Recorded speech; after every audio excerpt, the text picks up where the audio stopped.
이번 주부터 우리가 이사야서의 말씀을 물론 우리가 내년에 이어서 계속 보고 중간에 또 끊기겠지만 이사야서의 말씀을 같이 묵상하면서 또 하나님 우리에게 주신 은혜들을 함께 누려보길 원합니다.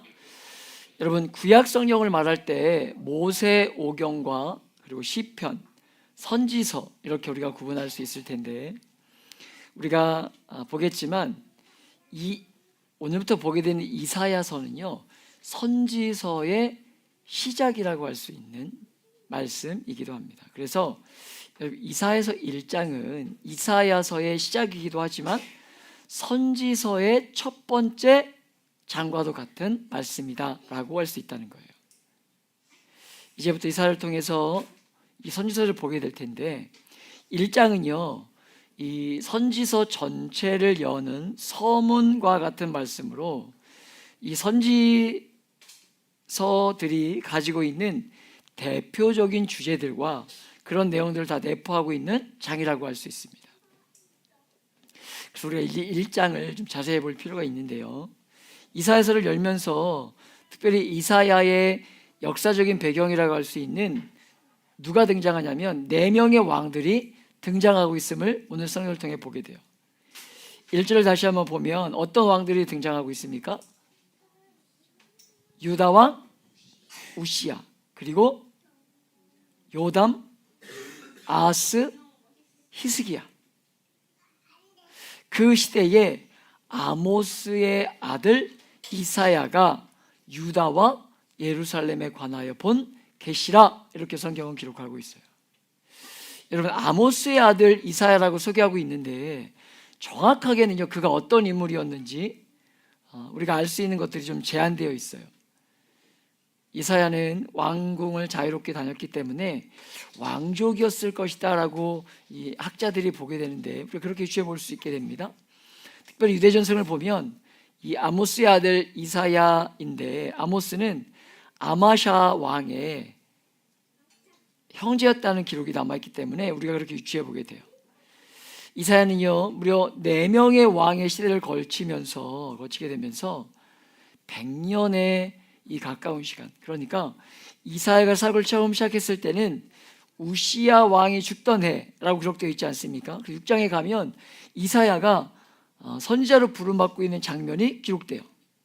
그때 이 우시야 왕이 죽던 해에 이렇게 나오니까 이사야가 본격적으로 사역을 시작한 시작은요 우시야가 죽을 때부터라는 것으로 보면 약 740년, BC 740년부터 690년까지 약 50년간을 사역했던 선지자가 이사야이다 라고 할 수 있습니다. 여러분, 긴 시간이죠. 50년 동안 사역을 했다는 거예요. 하나님의 말씀을 대언 자로. 그리고 이사야가 사역을 마치고 나서 100년 뒤에 이스라엘은 멸망하게 돼요. 100년 뒤에. 그리고 20년이 50년이니까 나라가 멸망하기 150년 전부터 100년 전까지 나라가 점점 기울어져 가고 있는 그 시기에 가슴 아픈 일들을 경험했던 선지자 중에 한 사람이 바로 이 이사야라는 거예요. 여러분, 제일 먼저 나오는 우시야 임금은 솔로몬 이후에 남유다가 제일 부강했던 시대의 임금입니다. 그래서 50년을 넘게 통치했던 인물이 우시야예요. 이 시기는요 북이스라엘을 멸망시켰던 이 아수르란 나라 안에 문제가 일어나면서 외부로 눈을 돌리지 않던 그런 시대였어요. 그리고 남유다의 어려움을 끼치고 있던 북이스라엘이 이 여로보암 2세를 지나면서 약해지기 시작하면서 이 남유다가 나름의 전성기를 가지고 있던 시대에 지금 이사야가 사역을 하고 있었다는 거죠. 그리고 이런 나라들이 잘 되면요 아들인 요담 왕까지 이어지게 되고 이렇게 나라가 어려움이 없어 가면서 경제적으로 부강해지고 여러 지역을 정복하게 됩니다. 그러면서 나라는 분명히 잘 살아지고 팽창해지는 일들이 일어나게 되는데 여러분, 문제가 무엇이냐면 이상하게도 백성들이 이 시대 가운데 교만해지기 시작해요. 인생이 그렇지 않습니까? 잘 되고 뭔가 잘 풀릴 때는요, 인생이 참 교만해지는 모습들을 우리가 자주 보게 돼요. 이 시기에 가장 제일 나쁜 왕이었던 이 아하스 왕이 등장하면서 아수르의 종교를 받아들이기 시작해요. 인생이 참 알 수 없는 거예요. 그러니까 이 아수르란 나라가 여러분 곧 바벨론에 의해서 멸망할 나라거든요. 멸망할 나라. 그래서 인생의 한치 앞을 보지를 못하는 거예요. 불과 몇십 년 뒤에 이 아수르 나라가 끝나게 되는데, 마지막을 맞이하게 되는데 여러분 그걸 모르지 못하는 거죠. 그런데 아수르에서 본 그 제단의 아름다움을 보고 여러분 그 설계도를 구합니다. 설계도를. 그리고 그 설계도를 누구한테 전하냐면 제사장에게 전달해요. 그리고 이 아하스 왕이 돌아오기 전에, 아하스 왕이 아수르에서 돌아오기 전에 이 성전, 그러니까 뭐 신당들을 건축하는 일들을 마치는 일들을 하게 됩니다. 그렇게 아하스 왕 시대 때 정유적으로 타락하게 되고 마지막으로 등장하는 히스기야. 우리가 히스기야 유다 남유다의 왕 중에 신실한 왕 중에 하나였죠. 우리가 지난주에 큐티 하셨죠? 큐티에 등장했던 이 히스기야, 신앙적인 개혁들을 일으키고 온 이스라엘이 유월절, 우리말로 바꾸면 구원의 감격을 새롭게 회복해내기 시작하는 그 히스기야 임금 시대였는데, 여러분 죄로 인해서 기울어가던 이스라엘의 변화를 꾀하지는 못하죠. 변화를 꾀하지 못하게 됩니다. 그래서 불꽃을 튀기기는 했지만 이스라엘의 그 죄로 인해 망해가던 그 흐름을 끊지 못하게 되고, 아들이 므낫세라는 사람이 왕을 잇게 되는데, 그때부터 이스라엘이 망하기 시작해요. 이것이 우리가 오늘부터 보게 되는 이 이사야서의 역사적인 배경입니다. 사랑하는 여러분, 이런 배경 안에서 우리가 오늘 말씀을 좀 자세히 보고자 원하는데요, 2절의 말씀을 같이 한번 읽어볼까요? 2절의 말씀을 함께 읽어봅니다. 시작. 께서 말씀하시기를 내가 자식을 양육하였거늘 그들이 나를 거역하였도다. 아멘. 선지서가 열리면서 나오는 첫 메시지가 무엇입니까? 탄식과 아픔이에요. 탄식과 아픔. 자식을 양육했는데 그들이 뭐 한다는 거예요? 나를 거역한다는 거예요. 그러니까 하나님이 탄식이 나오고, 그 하나님의 아픈 마음을 증언하는 증거로 누가 등장합니까? 하늘과 땅이 등장해요.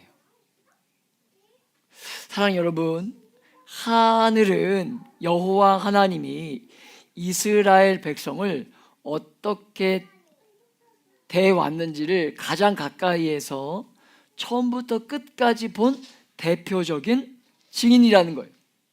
사람의 변덕스럽고 끝없는 그 변질이 있는데, 하늘과 땅은 변함없이 뭐 하고 있다는 것입니까? 순종하고 있다는 거예요. 그래서 변함없이 순종하고 있는 하늘과 땅을 증인으로 소환해서 언약 백성들의 죄를 고소하고 있는 장면이 오늘 우리가 읽고 있는 말씀이에요.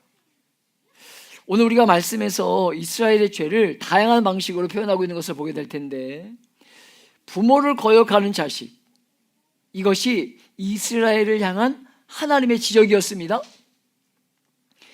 여러분, 부모로 제일 가슴 아픈 것이 이런 것 아니겠습니까? 여러분, 지금도 아이들을 한 사람씩 끼고 있는데, 여러분, 이 새끼들이 커가지고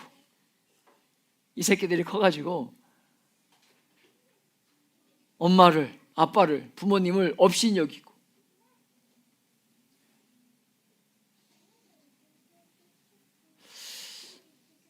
엄마가 나한테 해준 게 뭐야? 이런다면, 두렵습니다. 이제 우리 교회에도 10대가 생겨나기 시작하면서 이제 곧 10대고 이제 질풍노도의 시대를 보내게 될 텐데, 그런 마음을 들을 때 부모의 마음이 어떨까? 부모의 마음이 어떨까? 인생이 모르는 거예요. 제가 어린 시절 여러분 지난주 금요일 왔던 목사님도 그렇다는데 저는 어머님이 40살에 저를 낳으셨거든요. 그러니까 막둥이죠. 그래서 제가 초등학교 때 제 어머니가 아버지가 학교에 오면 할머니 할아버지가 오는 것처럼 제가 한 번도 입으로 내뱉은 적은 없는데 약간 부끄러워했던 것 같아요. 약간.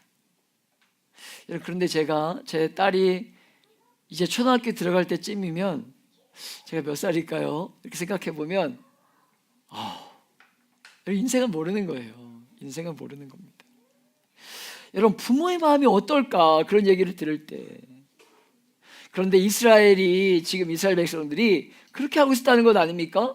하나님을 거역하는 자식들. 그것이 이스라엘의 모습이었다는 거예요. 그것이. 3절을 보면 여러분 그것을 무엇으로 비유하고 있죠? 같이 한번 읽어볼까요? 3절 함께 읽어봅니다. 시작. 소는 그 임자를 알고 나귀는 그 주인이 구유를 알건만은 이스라엘은 알지 못하고 나의 백성은 깨닫지 못하는도다 하셨도다. 여러분 소를 먹이는 소에게 먹이를 주는 주인을 소도 알아본다는 거예요.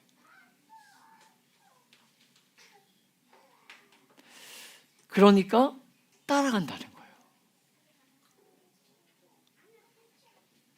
어머니 집에 가면 진돗개 한 마리를 키우시는데 제가 먹이를 주는 사람은 아니잖아요. 근데 가끔 물도 주고 그 진돗개하고 대화를 하거든요. 그러면 제가 이렇게 가면 첫 소리가 들리면 걔가 막 짖기 시작해요. 첫 소리가 들리면. 근데 제 목소리로 제가 백구라고 부르는데 백구야 하면 그 백구가 알아들어요. 저를 보지도 않았는데 제 목소리를 알아들어요. 그리고 소리 짓는 걸 멈춰요. 여러분 동물도 그렇다는 거예요. 오늘 주님이 오늘 성경을 통해서 이스라엘 말씀을 통해서 이스라엘 백성들을 지금 비유로 이야기하고 있는 거죠. 그런데 이스라엘은 그렇지 않다는 것입니다. 하나님을 알지도 못하고 깨닫지도 못한다는 거예요. 모든 은혜가 하나님이 베풀어 주신 것임을 알지 못한다는 것입니다. 여러분 이 우시야 왕 시대에 경제적인 부흥과 나라가 팽창하게 일어나기 시작하면서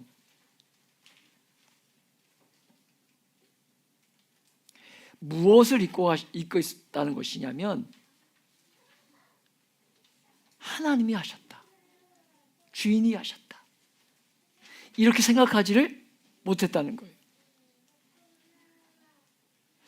여러분 제가 우리 사회를 이렇게 볼 때 우리가 몸담고 있는 대한민국은요 전 세계에서 정말 잘 사는 나라 중에 한 나라가 되지 않았나라는 생각들을 해보게 됩니다. 얼마 전에 뉴스에서 지금 이스라엘이 시끄럽지 않습니까? 그런데 그 이스라엘의 서쪽 말고 동쪽이 요르단이고 그 위쪽이 무슨 나라죠? 그 위쪽 터키 쪽으로, 터키 밑에 레바논. 그 레바논으로 여러분 그 레바논이 공격받기 시작하니까 여러분 대한민국이 공군 수송기를 보내가지고 우리나라 백성들 이렇게 데려오지 않았습니까? 우리 집사님 계시지만 여러분 불과 몇십 년 전만 해도 대한민국에 그런 일들이 가능한가? 대한민국에 흩어져 있는 동포라고 이야기하고 있는 여러분 그 대한민국의 이주민들이 대한민국을 떠나 있는 사람들이 여러분 국가가 가난하고 어렵기 때문에 얼마나 많은 힘들고 어려운 시간을 보냈습니까? 여러분 우리나라가 살기 위해서 여러분 저 독일로 광부와 간호사분들을 여러분 인력을 수출한 게 불과 몇 년 되지 않은 이야기예요. 몇십이 되지 않은 이야기 아닙니까? 우리 집사님은 보셨는지 모르겠어요. 진짜 보셨나요? 파독 이렇게 보낼 때 다 보셨죠? 그게 불과 우리가 몇십 년 되지 않은 이야기예요. 여러분 국제시장이라는 영화가 유행했지 않습니까? 제가 처음으로 아버님 생전에 그 아버님 그 80평생에 처음으로 영화관을 한 번 모시고 갔어요. 그게 그때 본 영화가 국제시장이에요. 태어나서 평생에 그 어르신은 태어나서 83세 돌아가셨는데 딱 한 번 영화관을 가셨는데 국제시장 보러 가셨어요. 불과 몇 년 되지 않은 이야기예요. 그게 우리가 몸담고 살았던 시대라고요. 그런데 이제는 여러분요, 군수용기를 파송해가지고 그 전쟁터에서 우리나라 국민을 빼오는 나라가 되었어요. 여권 파워 2위. 그런 나라가 되었어요.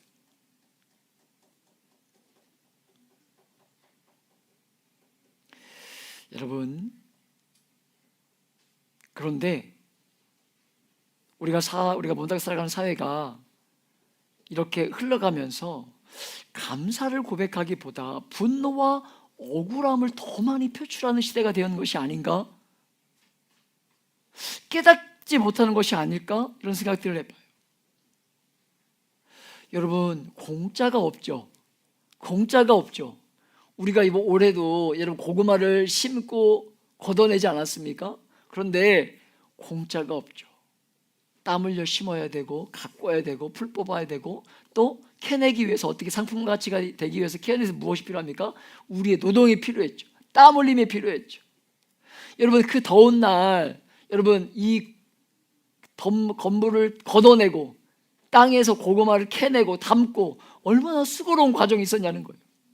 여러분 우리가 지금 살아가고 있는 지금 이 시대 그리고 몸담고 살아가는 이 교회 그 어떤 것 하나 하나님의 누군가의 여러분요 땀 흘림이 없이 여기까지 온 것이 그 어떤 것도 없다는 거예요.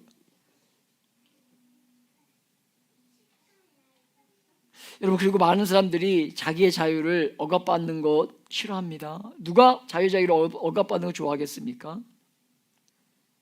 자기가 원하는 거 싶어하고 마음껏 하고 싶어하고. 여러분 그런데 자기의 논리와 방식과 나중심적인 삶만 살고 싶어 하는 것이 혼자서 살아갈 수 없는 것이 우리가 몸담고 살아가는 이 사회임에도 불구하고 자꾸 놓치고 있는 것이 우리가 몸담고 살아가는 이 시대의 특징이지 않는가 생각해 보게 된다는 거예요. 주인을 알지 못하는 어리석음.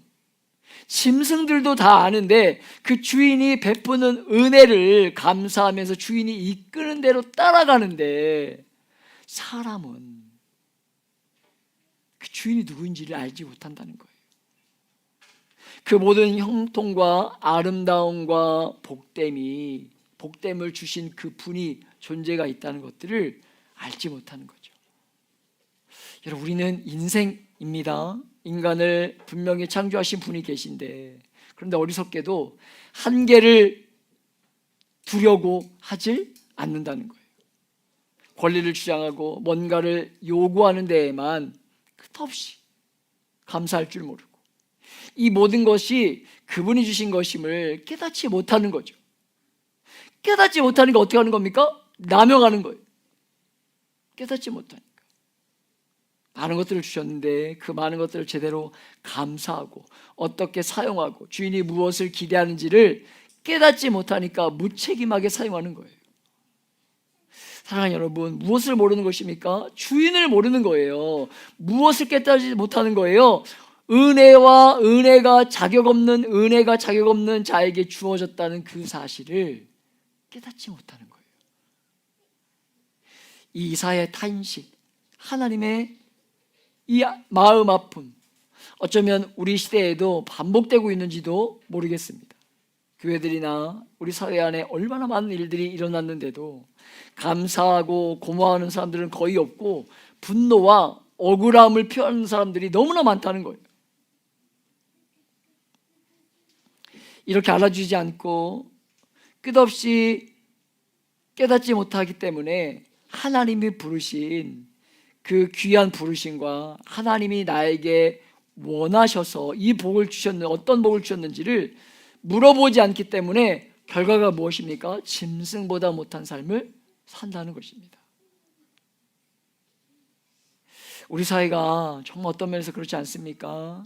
짐승이 아니라 사람의 아름다움을 충분히 드러나며 살 수 있는 그런 시대인데도 짐승반도 못한 삶을 살아가는 모습들이 우리 안에 얼마든지 있지 않나는 거예요. 범죄는 더 많아지고 사람들의 삶은 더 거칠어지고 감사는 사라지고 요구는 많아지고. 하나님이 이 백성을 향해서 어떻게 하십니까? 4절을 같이 한번 읽어볼까요? 4절 함께 읽어봅니다. 시작. 슬프다 범죄한 나라요 허물진 백성이요 행악의 종자요 행위가 부패한 자식이로다. 그들이 여호와를 버리며 이스라엘의 거룩하신 이를 만홀히 여겨 멀리하고 물러갔도다. 아멘. 여러분, 슬프다라는 단어는요, 이 단어는요 애통해할 때 쓰는 단어예요. 애통해할 때.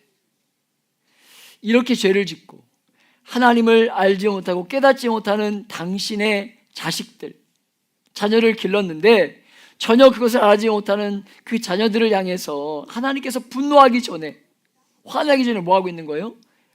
탄식하면서 애통하면서 아파하고 계시는 거예요.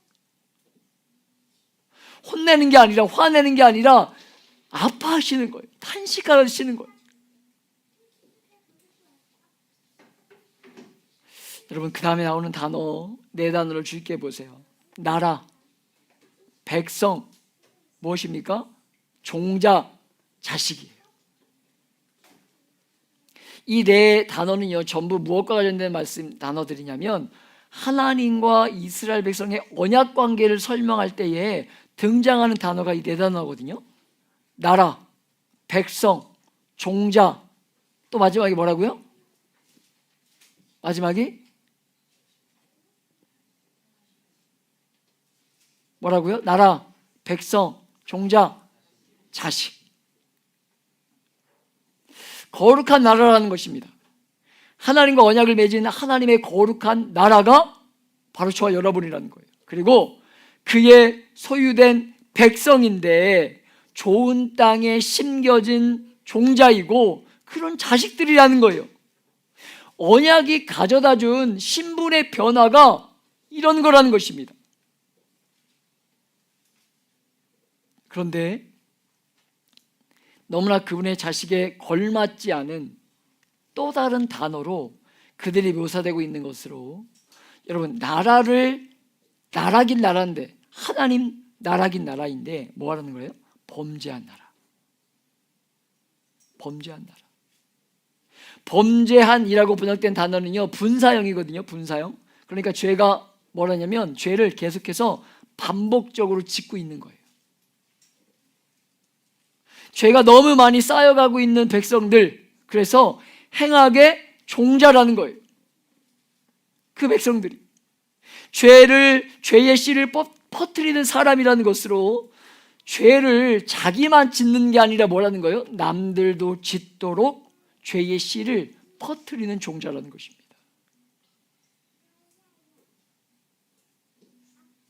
마지막으로 행위가 부패한 자식이라는 거예요. 오늘을 보면 여러분 멸망시키는, 파멸하는 이런 뜻을 가지고 있었습니다. 무슨 뜻이겠습니까? 다시 해석하면 파멸하는 자식들이에요. 파멸하는 자식들. 사랑하는 여러분, 하나님의 백성들을 이렇게 부르면서 탄식하면서 아파하고 계신 거예요. 이 모든 악한 행위들의 뿌리가 무엇이라는 것입니까? 말씀해 보면 그들이 여호와를 버리며 이스라엘의 거룩하신 이를 만홀히 여겨 멀리하고 물러갔도다. 우리가 양모임을 통해서 배우고 있지만 밖으로 드러나 보이는 수많은 죄의 그 뿌리가 무엇이냐면 하나님이 하지 말라고 한 것들을 한 것, 그게 죄라고 말씀드리고 있지 않습니까? 다른 말로 표현하면 무엇이겠습니까? 발전돼서 확정되면, 그래서 결국 그로 인한 하나님과의 관계 단절이에요. 우리가 다음에 보겠지만 성경이 보는 모든 죄의 핵심은요 하나님과의 관계의 단절, 깨어짐이거든요. 깨어짐. 오늘 본문은 그것을 세 가지로 표현하고 있는데, 첫 번째로 여호와를 버렸다는 거예요. 에어컨을 꺼도 될 것 같아요. 여호와를 버렸다. 두 번째, 만홀히 여겼다. 그리고 세 번째가 멀리하고 물러갔다는 것입니다. 여러분, 탕자의 비유를 보면 탕자가 아버지가 주신 재산을 가지고 멀리 떠나게 됩니다. 아버지 곁을 떠나게 돼요.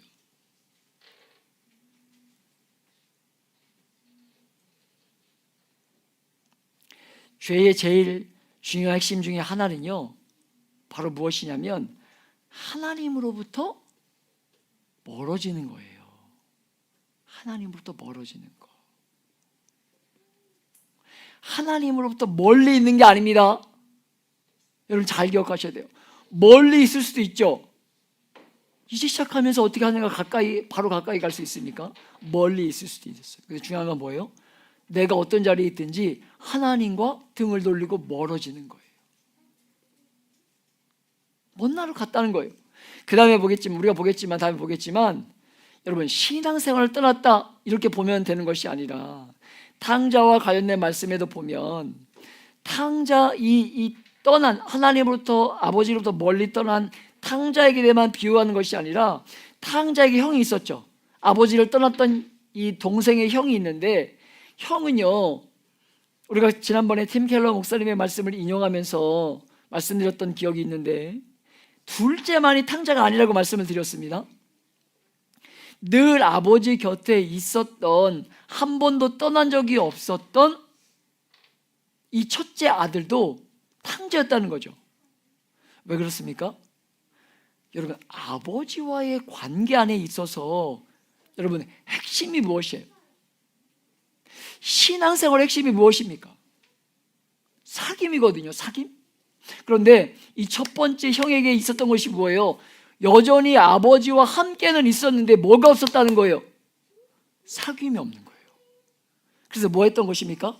아버지 곁에는 늘 있었는데 아버지와의 사귐은 없이 하나님의 종으로 자기를 대하면서 함께는 있었는데, 늘 함께는 있었는데 아버지와의 사귐은 없이 종의 자리에만 있었던 것이 탕자의 형의 모습이었다는 거예요.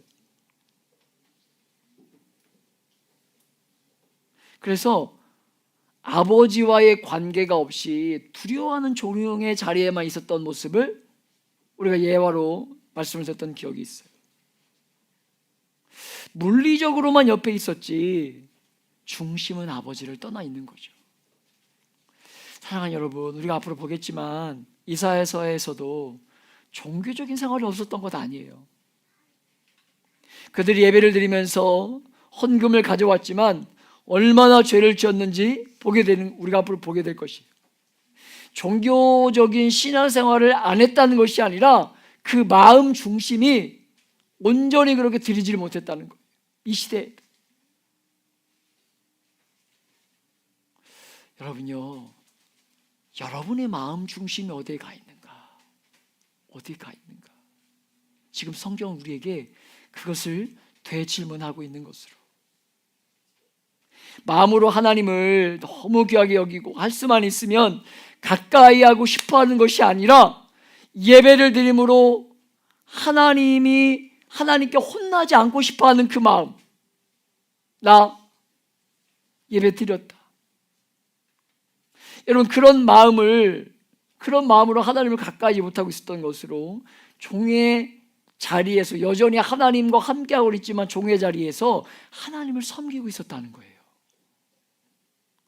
사랑하는 여러분, 하나님 아버지를 향한 경외함이 반드시 있어야 되지만 종의 자리에서 하는 신앙생활은요, 하나님 아버지를 우리가 어떻게 여기는 거예요? 만홀히 여기는 거예요.